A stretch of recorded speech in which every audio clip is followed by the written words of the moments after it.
All right, we're going to kick it off. Thank you so much for joining us today. We have some folks on via live stream, so I'm going to be turning around sometimes, seeing if there are questions from the audience. So if you're on the live stream, please drop that Q&A in the chat and we'll make sure to get to that. But for those in the room, thank you so much for joining us. She's Independent Investments is a women-first angel group with good presence in Colorado, but we have presence globally. And we're really excited about hosting She's Independent Conversations, where it's all about sharing insight, interviewing founders, investors, and really leaning into that access and education, recognizing that those are really critical to getting more women and diverse founders funding and to get more women into investing. So I'm going to give a quick intro for each of our panelists, and then I'm going to ask them to share a little bit more about themselves. And then we're going to move into the Q&A portion where I'm going to start with directed questions.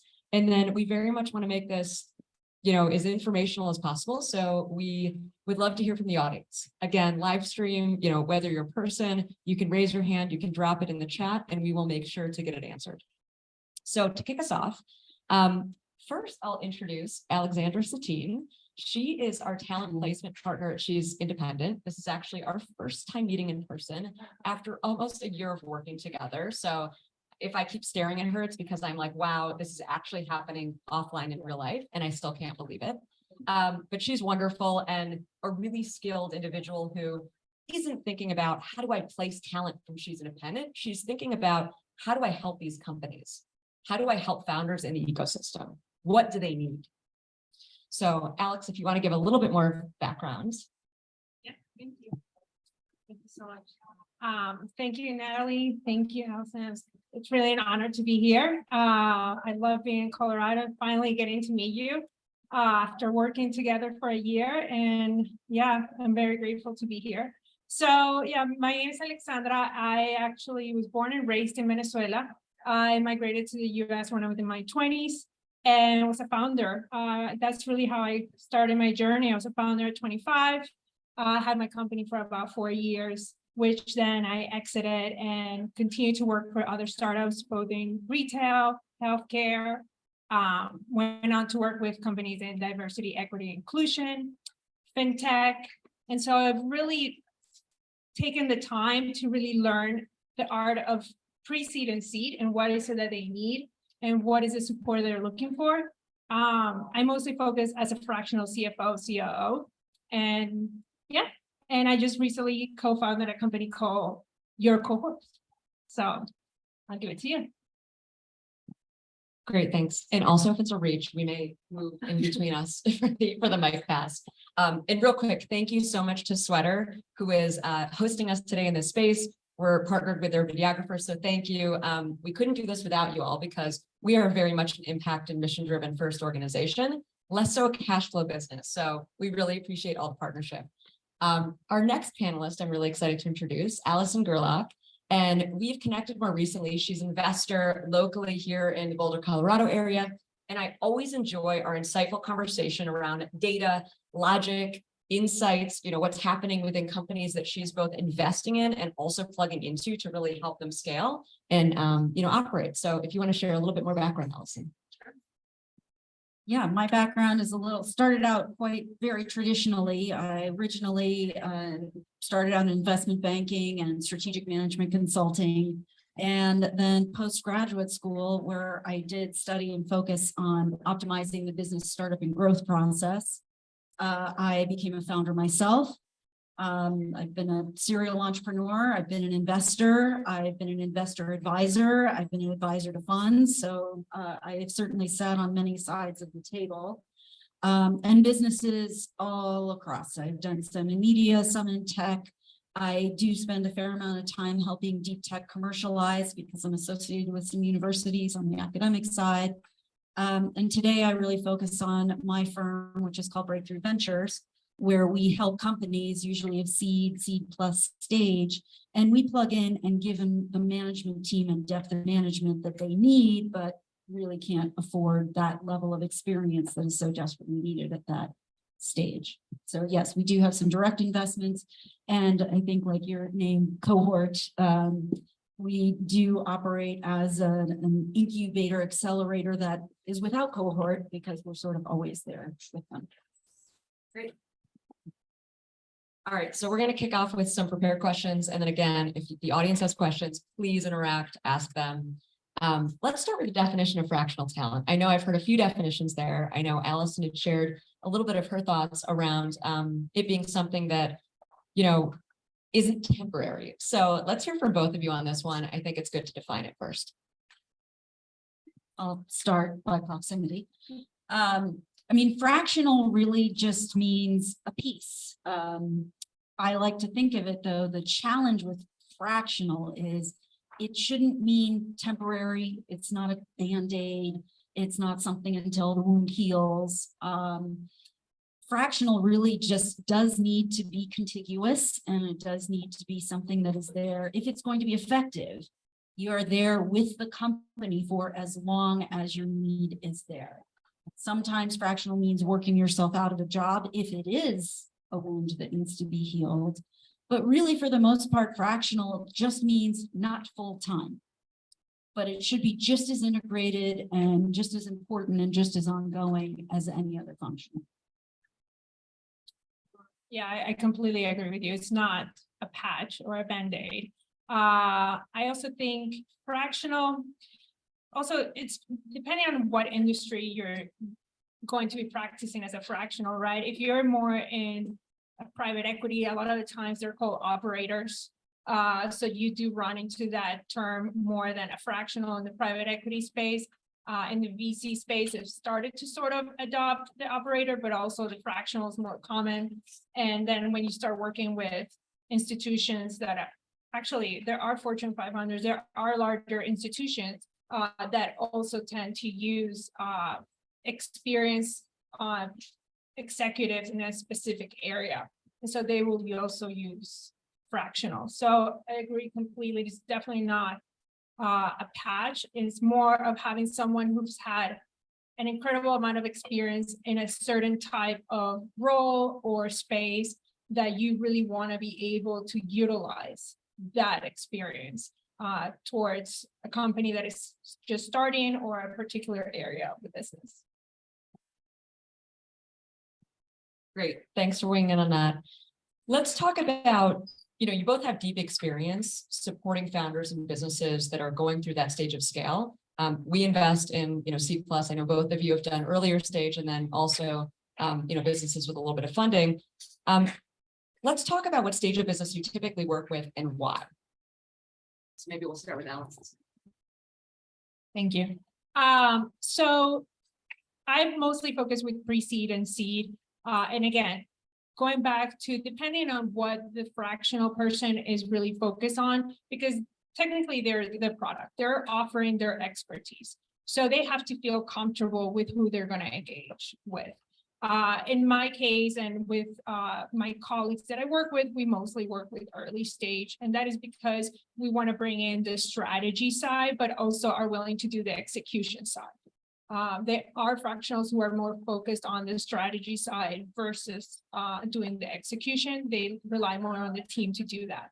So in our case, we really focus with my colleagues on helping the startup from very early. At times, we even help them. In my case, I've helped founders get ready for fundraising. So do they have the right financial model?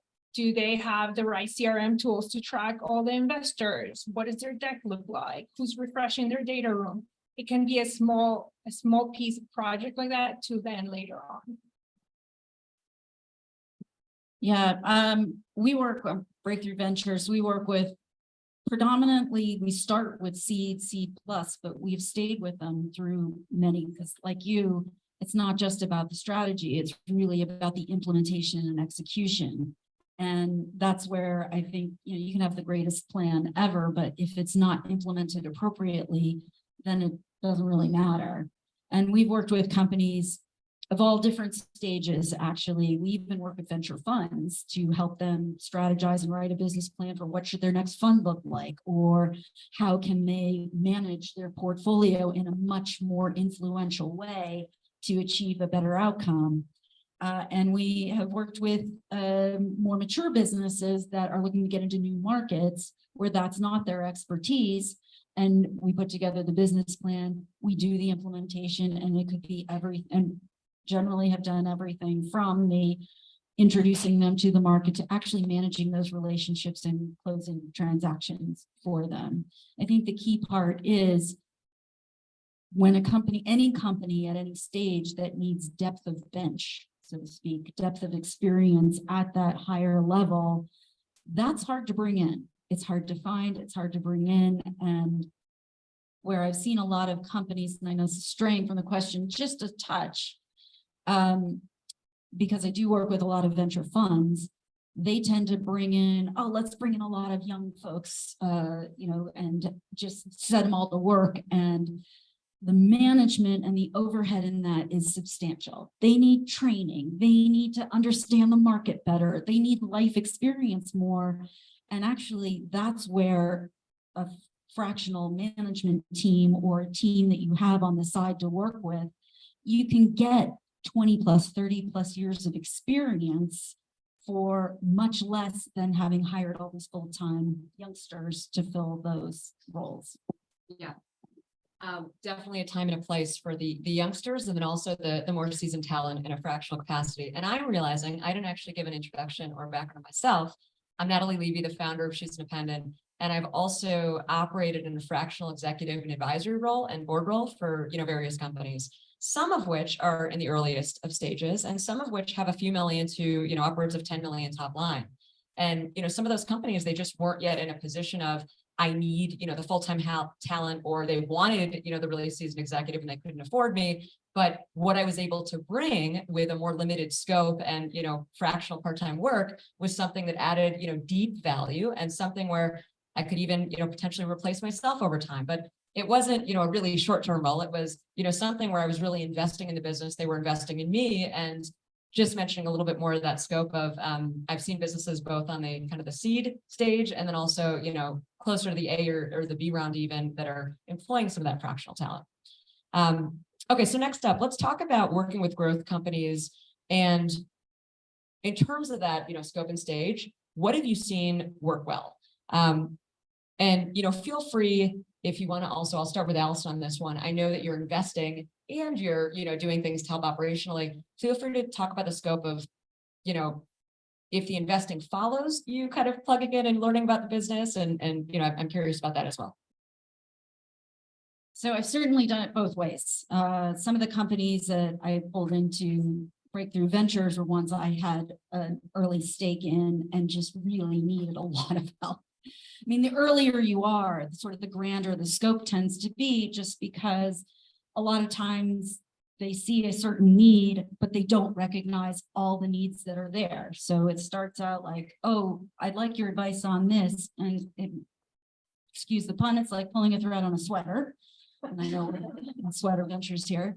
It really is. And you're like, okay, well, you need help here, but then you need this support, you need this support, and you need this support. And I'm sure for a really concrete example is somebody saying, oh, an early founder going, we just need help with marketing. Like, we just need to get our name out there.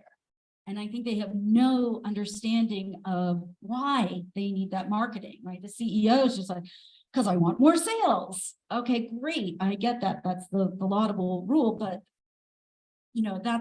there's so many steps in that can be exceedingly expensive if you're wrong. Marketing in particular is really expensive, and this whole notion of throwing everything at the wall, see what sticks and hope that gets you something. Well, you're ignoring, well, who's your core customer? Have they even discovered that? How are you leveraging your core customer? How is your customer engaged? There's sort of frameworks both forward and backward in that funnel that really need to be looked at and said with, I guess we call it fractional talent or additional depth of bench of management team. We've guided those companies and actually implemented go-to-market strategy, actually implemented, new sales funnels and how to actually shorten a sales cycle. Because at the end of the day, yes, you need to generate revenues, and the revenues need to start paying for your expenses. And that's how investors start to get excited about your business. So I've gone about it both from while I was an investor and we needed that, as well as some of the later stage of, okay, they need depth of bench. Let's help them out for, 4, 6, 8 months. And then a lot of what we do, by the way, is get some of these early stage companies investor ready, which to Alexandra's point, that means who are your next stage investors? What are they looking for? How are you a match? Finding those matches, putting together the pitch deck that best lends to that process. And again, from the founder standpoint, they come to you going, we need money. Of course you do. But actually coming up with the best strategy and implementing that is a whole lot that needs to be worked on. Yeah, we sort of, in the team, we sort of look at it the same way at the scope. And the way I actually have looked at it is because I get a lot of the pre-seed and the seeds, I started looking at it more from working backwards from the financials. Okay, where are you currently standing in the financial? Like, what's your cash flow? How many months of runway do you have?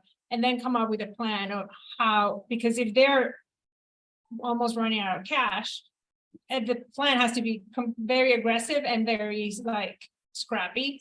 And a lot of times they might not be able to bring in a fractional the way they have to. So we have to get creative and then help them get through that rough patch and then start thinking through, okay, who are you going to need? Who do you have in your team? What is the founder's strengths, right? That's another one's very important. I've had founders who their strength is not the tech side. So they're going to have to invest on a fractional CTO more importantly than anybody else, because if they're developing a tech tool and they don't have the knowledge, that's going to be really a challenge for them. So really thinking through the scope backwards is the way that I've gone through it. And I guess that comes from being a fractional CFO, is that comes down to numbers and what is your financial model and what is your monthly closings telling me, so I can create a scope for you in the short and long term.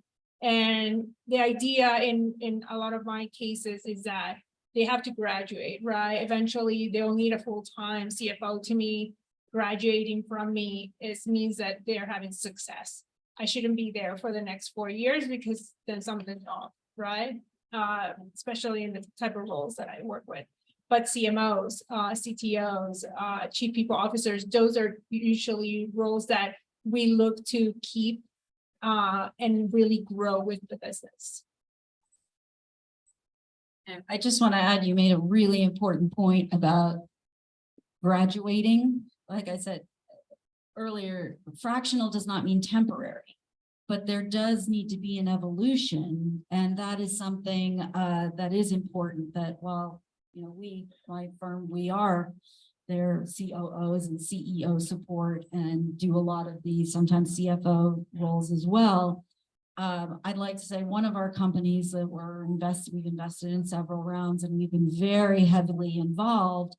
They have now graduated. I'm chair of the board, and now I run once every 2-week advisory board meeting. And we just have some dashboards, and it went from truly the roll up your sleeves heavy lift. That's what our graduation looks like, is, hey, now we're just an involved board member, or now they've moved on because we've now gotten you a Series A, and now they're sort of helping with some things. So I agree with the graduation, and I think that's important when you are looking at fractional talent to fill needs in your company, because the types of company we're talking about can afford us the least. They need us the most and can afford us the least. So yes, we have to be creative and we have to be successful. Otherwise, we don't get the value that we're putting in. So that's sort of important. Great. You both covered a lot of good points there. I think one that Alex was covering, which I want to go back to, was the different lines of business, the different areas in which you can use and, plug in that fractional talent. I've seen and heard of a lot of fractional CFOs as an example. I've plugged in as a fractional, sales leader, which is something that maybe I've seen less so, but there's all different types of line of business. So I believe there's so many ways that you could plug in as or hire fractional talent. Are there any lines of business where you wouldn't advise, or any things that you think have not worked well on the, side of placing fractional talent? To build on Alex's point, if something is truly core to your business, like a technology, like something, it's hard to have fractional of something that is the core value of your company. And it's interesting you mentioned sales, because sales is something that I think is very tricky to do part-time. Sales sometimes takes, even in today's world, you still need to be traveling all the time. You need to be sitting in front of people. And most importantly, you need a very particular book of business that is going to be specifically valuable to that company. So sales is a role I've seen people hire poorly. And I haven't seen a really good driving revenue salesperson that was part-time about it. So those would be. Yeah, I think the sales one is tricky. Maybe the only time that I've seen it work is if you're trying to tackle different markets, meaning like you have an enterprise arm and then you have more B2C. And if your business is really, and actually I have a client doing this right now. If your business is really strong in the B2C, but you're starting to look into the enterprise side, then maybe bring in someone who has the experience, who can set up the team or can help set up the foundation. But to Alison's point, it is tricky. It is one area that is a little bit challenging. I guess the other one that I see sometimes is communications, not marketing, but communications. That's another one that at times, again, because when you're working with pre-seed or seed or early stage, they're very, their capital has to be properly invested into the areas that are going to bring revenue right away or impact the revenue. So I think that would be the other one that, but in general, it's more about the fractional, actually more than the business. Who is a fractional wanting to work with? Who's your market that you're trying to target? What are you willing to get paid or not paid? Sometimes it's not about, can they do the work? Is that, does the fractional, are they interested? Is that their market?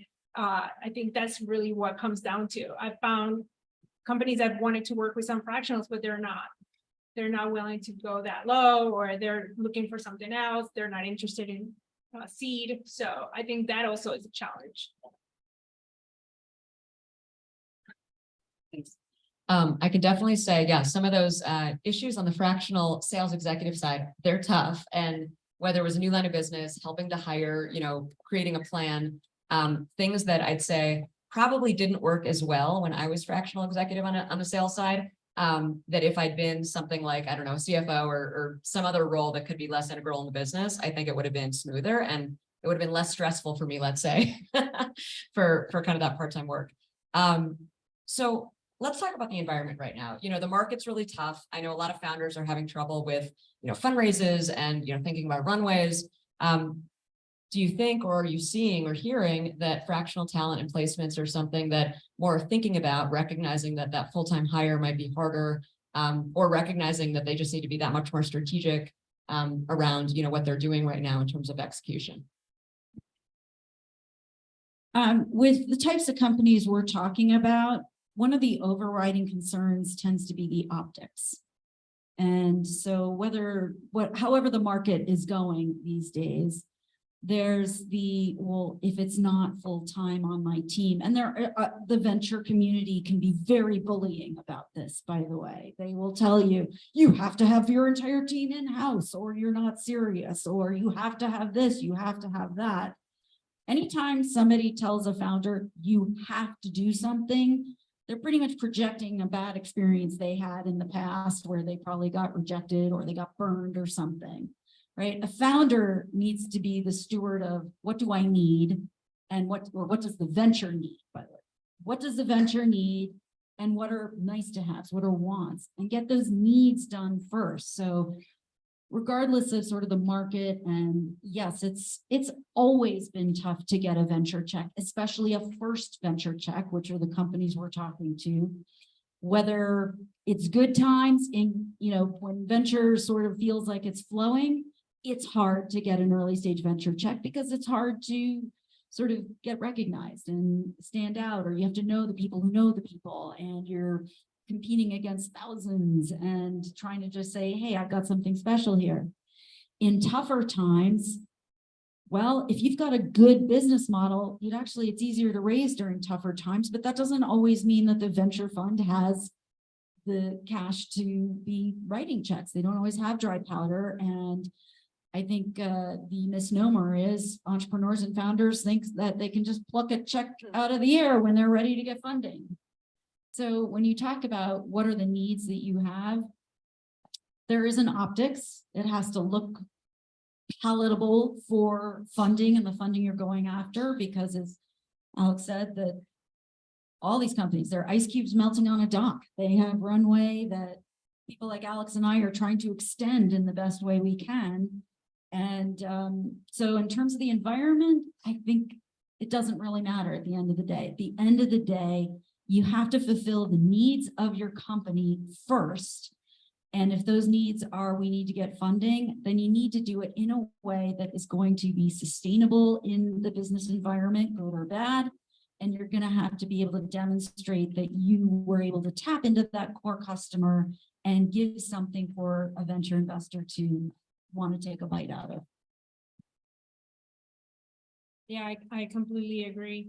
I think fractionals, based on the economy, it's not something that gets impacted, but I will say to the industry that we do, and the reason I think we keep saying that is because each industry is very different. If you're in a Series A, Series B, or if you're in an industry that is mostly invested by private equity, is working very differently from what we do.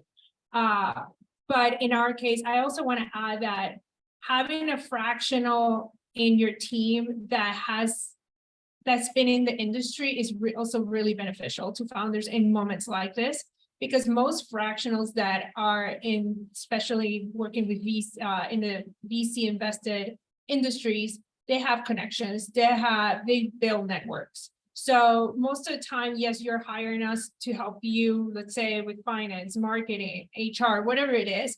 But a lot of us are very invested in building our networks. And so we are able to also help you through moments like this, where the economy is tough. We're able to also bring in those introductions, bring those networks. That's why I always say to founders, you never know who you're talking to. So make sure you're always treating everybody the same, because you never know who that person knows and what their network is. But I definitely think that is one of the advantages of a fractional, is that because of the nature of our business, we tend to build a bigger network versus a full-time employee is really building a career, which is a little bit different.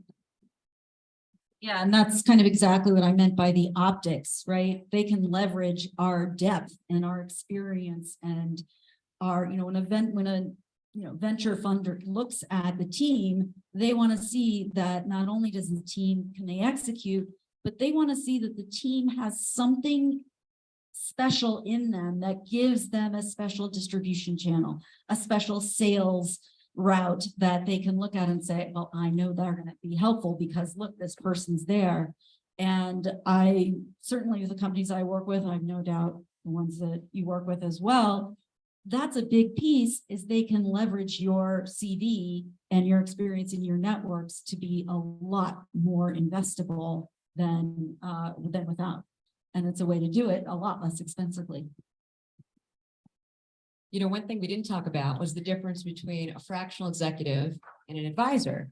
I know that, advisors sometimes will join a team, or let's say be an advisor to a team where it's really light in terms of the hours of the labor, but those, connections they can make can be really integral, linking up, whether it's with other investors or customers. It's something that I've done, and I've seen, work really well for others out there, where again, it doesn't have to be a high touch, type of role. Do either of you have thoughts on, I guess, the advisory side of things and, the kind of strategic intros, and how might you think or suggest that founders think about working with advisors versus those fractional executives? I am an advisor to several companies, and informal, like you get, some shares, and we have a certain number of touch points that we do. An advisor, however, maybe we talk once every other week, which I do with one of my companies as an advisor. Maybe we talk once a quarter, which is also a perfect cadence for an advisor. It tends to be far more reactive from my perspective in terms of the expertise I lend.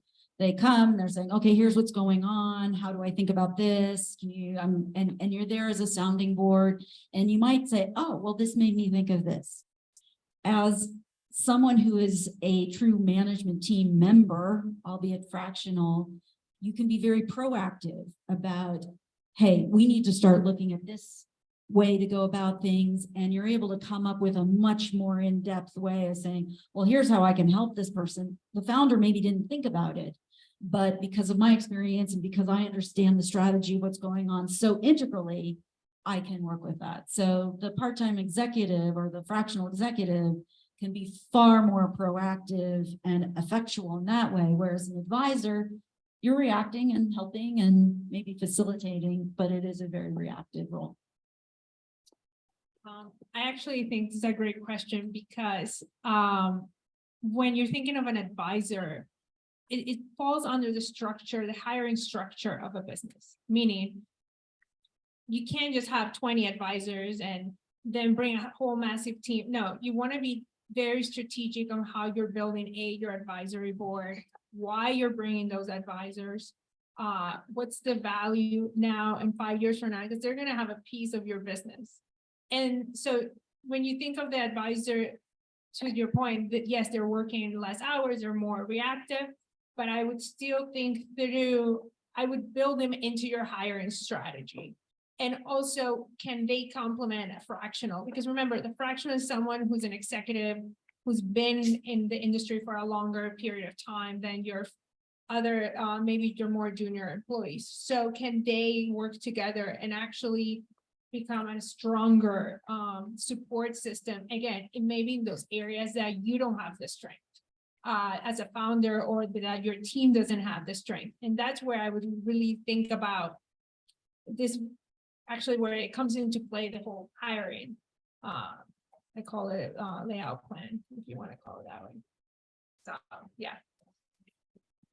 All right, I'm going to do one more prepared question, and then we're getting some questions in the chat, and we have a great room, so want to make sure that we're interacting with you all.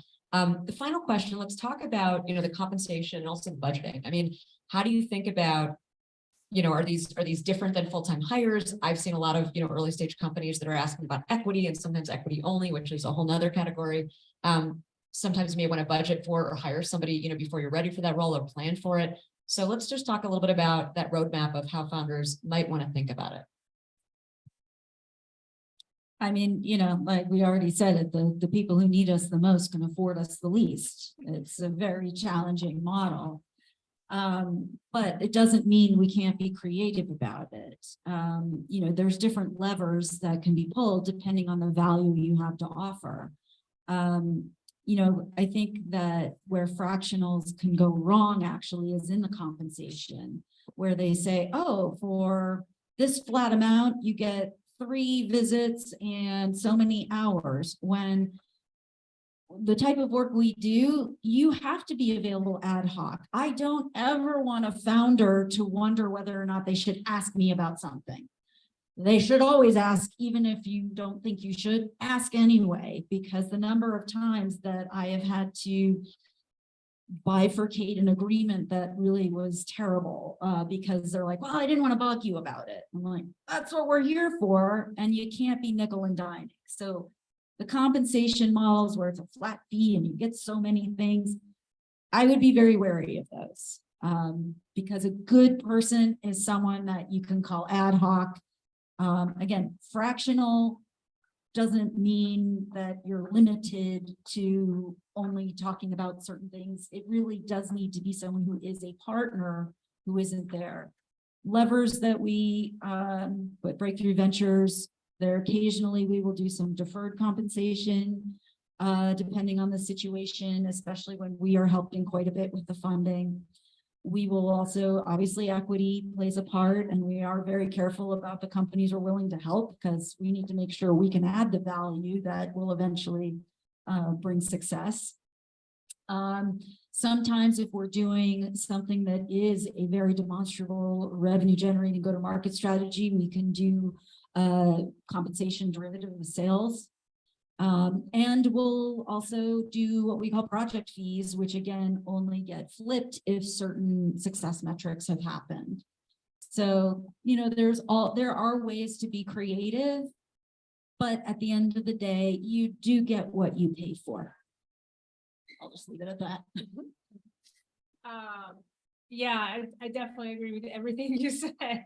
I think if you're working with pre-seed and seed, it's because you really, really love what you do. When I started doing this, that was the first thing that I was told. It was that it's probably not going to be the ones that you're going to be charging $500 an hour. That's just not, it's just not, you have to think about if you're doing your homework correctly, if you find out how much they raised and how much capital they have or how much runway, it would be kind of unfair to start putting some kind of pricing out there that they, you know, you're gonna eat out the runway. I definitely think I do it based to every case is different. I manage everybody differently. I try to really work for what's best for the company. I want the company to go to the next level. That's my goal. That's what success means to me and to my clients. So whatever that means, you know, if I have to adjust my contract every month for you, I'll adjust it. If we have to come up with something creative, we do.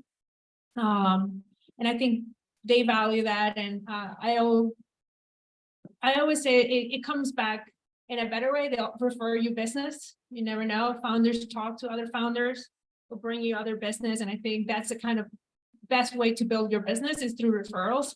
So I think that's always been helpful.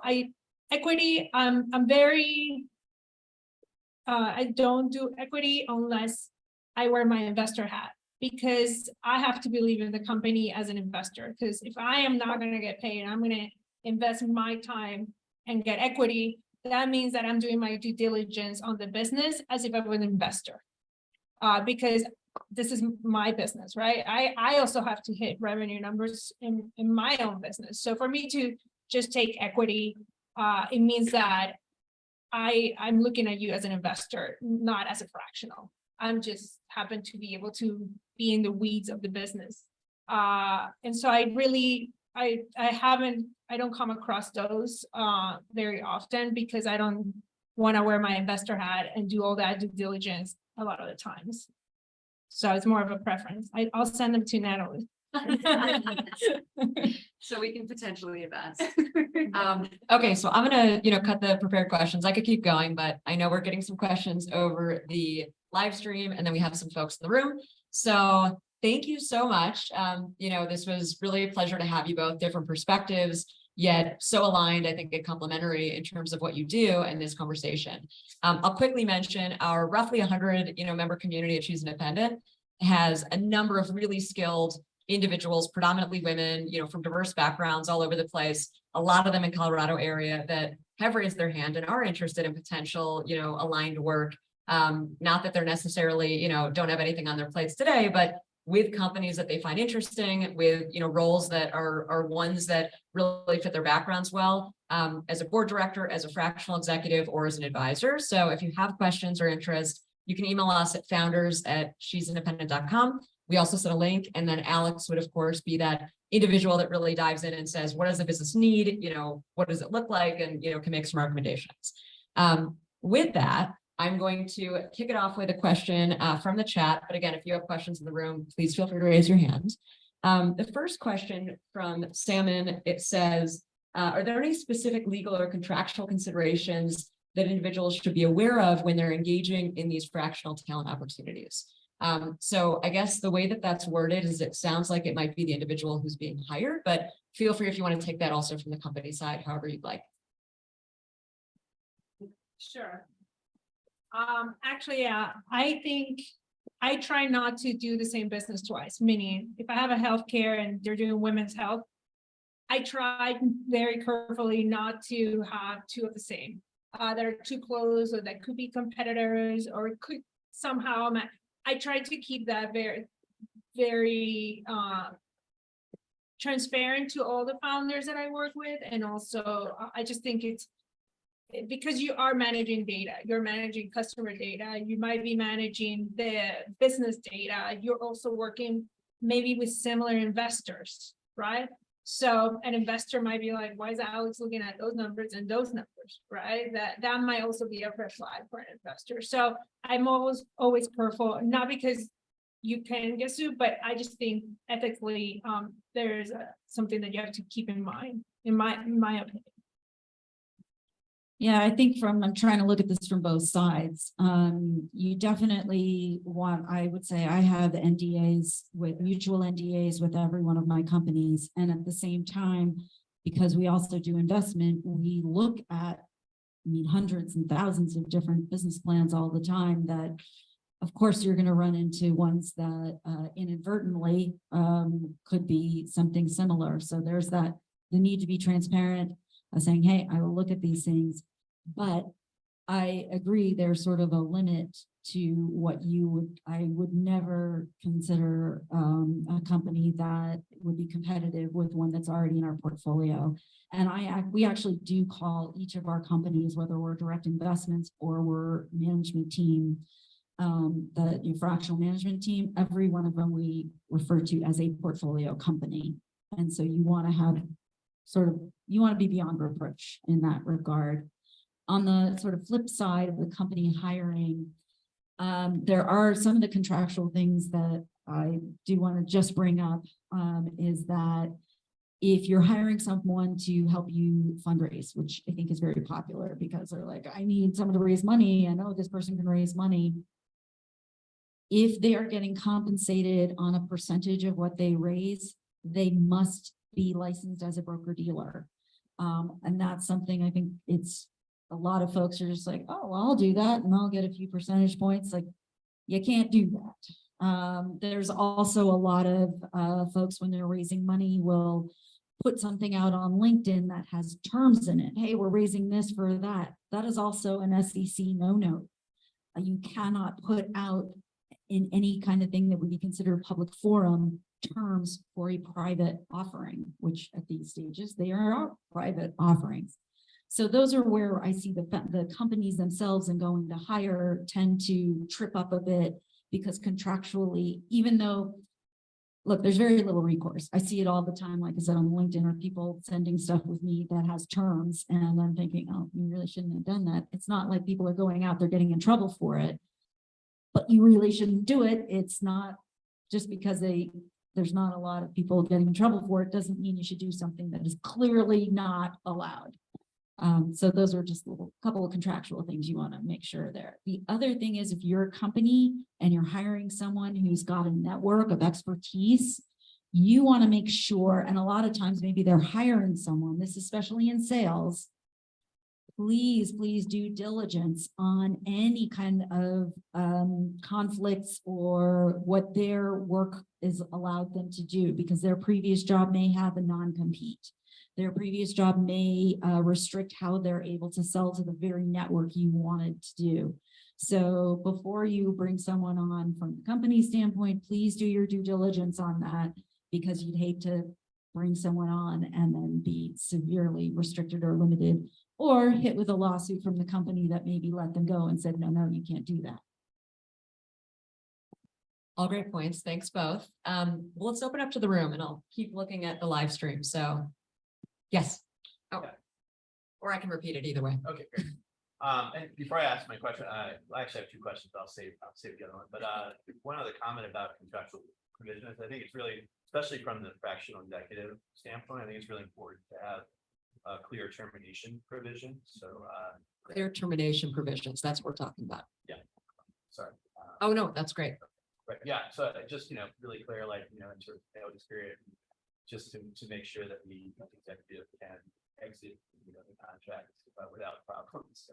Yeah, just some good commentary in the room about making sure the executive can exit without indemnification or issues, I guess, when they leave. Graceful exit. A graceful exit. I'll also say, the concept of equity came up, and whether it's employees or a fractional executive or advisors, you always also want to be thinking about that alignment, because you don't want to just give away pieces of the business if, something doesn't work out with, somebody that you've hired. So by no means am I saying that you should have, the standard 1-year cliff, 4-year vest, which is, what an employee gets, but also thinking about, oh, wow, Allison is saying the 1-year, 4-year. On the flip side of that, because I have done and worked with different companies, and I guess it depends on what the equity package is. I would say, I don't typically think that you need to wait for the 1 year to see it working in alignment. I would do shorter. I would say I like a cliff and I like vesting. Does it always have to be 1 year, 4 year? No. Could it be 6 months? Yes. Yeah, so that's. But I do want to say very clearly that having vesting is important, because there should be you need to test the waters. Yeah. So yeah, what I was saying basically is that if it's a fractional executive, I think the 1-year cliff and the 4-year vest is a bit egregious, but I've also seen a lot of companies propose that up front, and then they're typically open or amenable to negotiating it. But anyway, that's another conversation. Any other, question over here?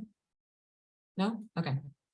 Oh, you might have another one? Sure. Next question here. So I think Alexandra, you had mentioned that you thought communications was sometimes challenging in the fractional space, and so I apologize if I missed your explanation as well, but I actually know a couple of firms that have, like, say, 4 clients, 10 hours a week, and they've had them for quite a while, and it seems to be working pretty well. Are you more concerned at the front end of the relationship, where it takes a while for the outside executive to learn the way communication works at that company, or is it something else?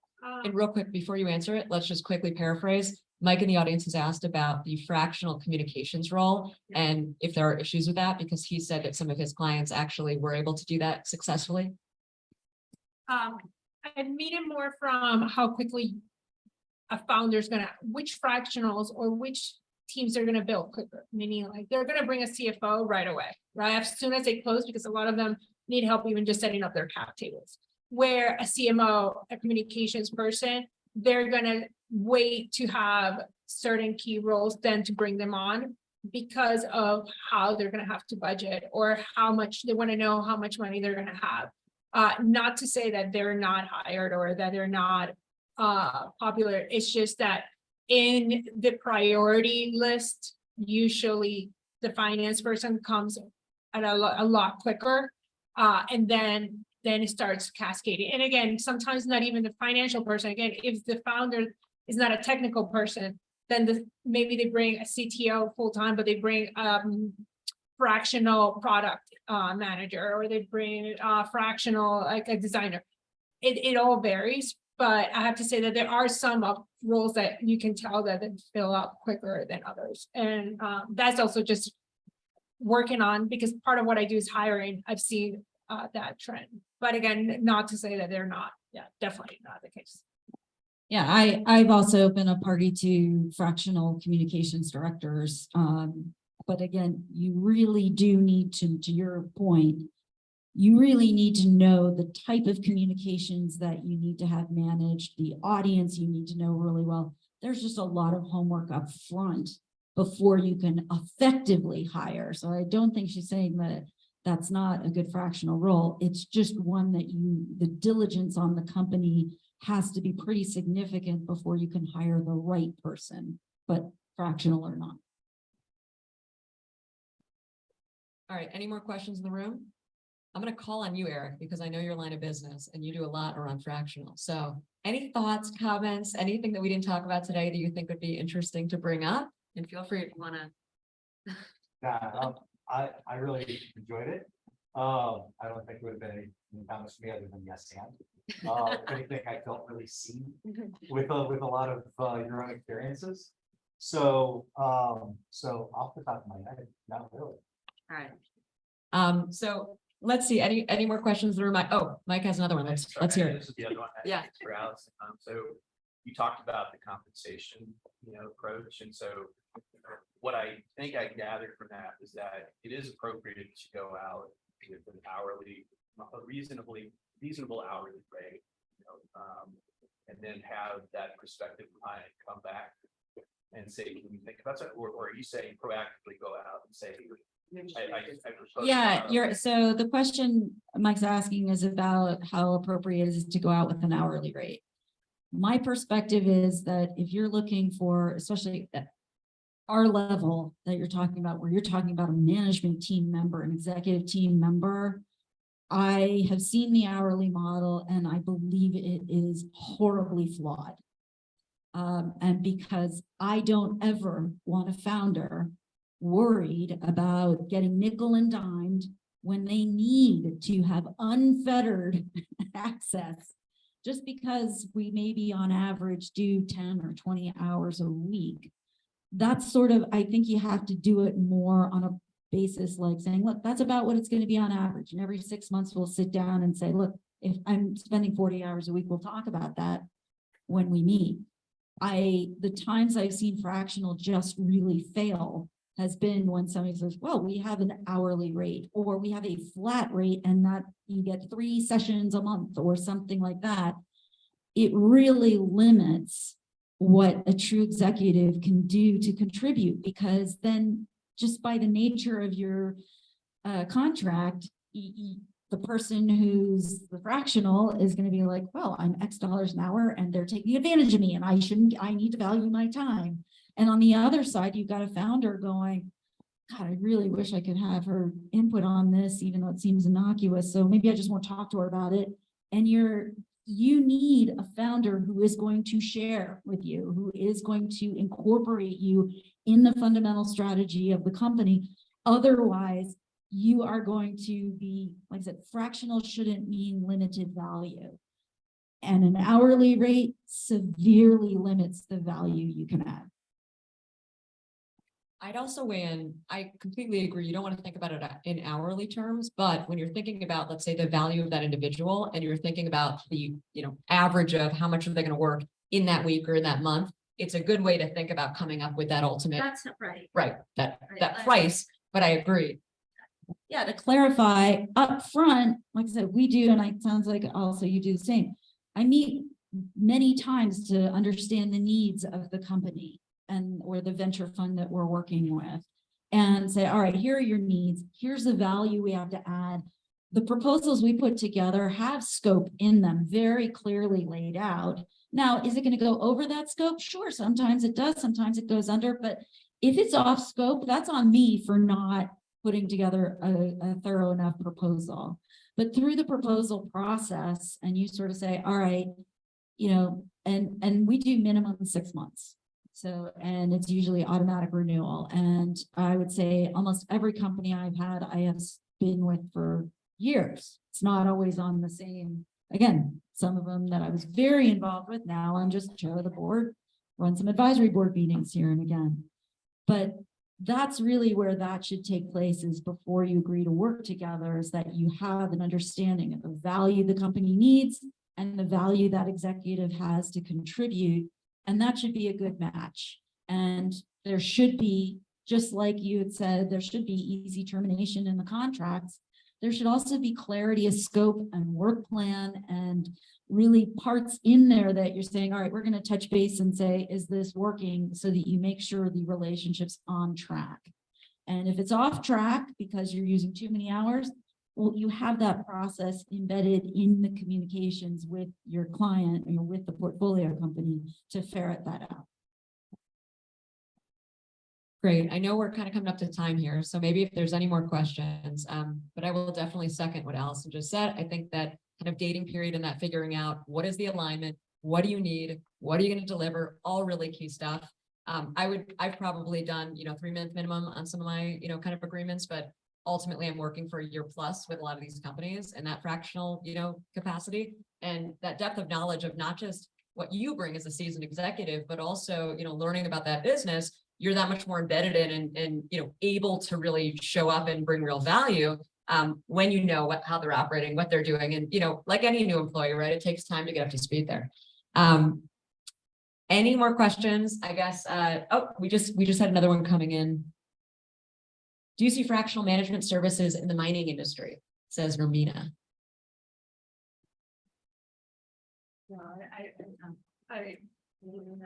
Yes. There probably is. I would say I have seen,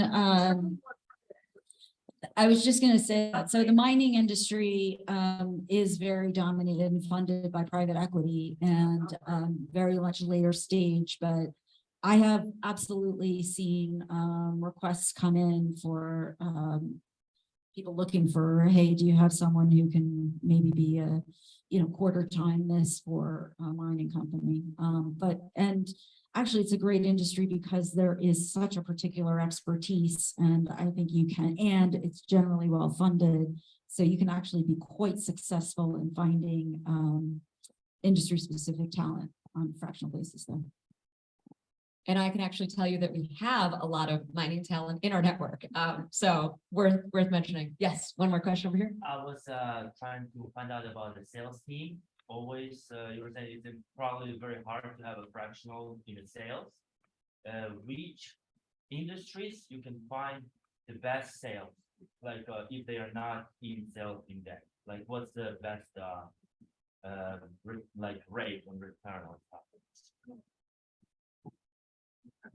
I mean, yeah, so he's asking about sales, and we had said before, sales is very difficult to have on a fractional basis because it is such a particular job. When you're hiring, you want to hire the person with the network and the success. I know I used the term Rolodex recently, and somebody thought I was mispronouncing a fancy watch. So that's why I keep using networks. Well, if you're old, I'm ancient.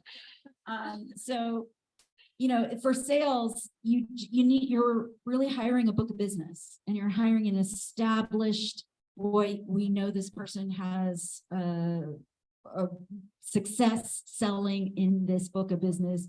They're well regarded in that network. They have closed deals in that network, which is really important. I know a lot of sales folks who are buddy and hang out with lots of people, and they go for drinks and everybody loves them, super affable. And they're some of the worst closers I've ever met in my life. You need to find someone who has a track record of closing meaningful sales in the very particular network you're looking to sell in. However you can make that happen in your business, make it happen. It's unusual you find somebody who has that kind of value, who's willing to do it on a fractional basis, because they kind of need to be all in. So that's my thought. No, I think I might add a little bit. So because I've been there, I'll give a little perspective. First, I think, it is very tough to do fractionally.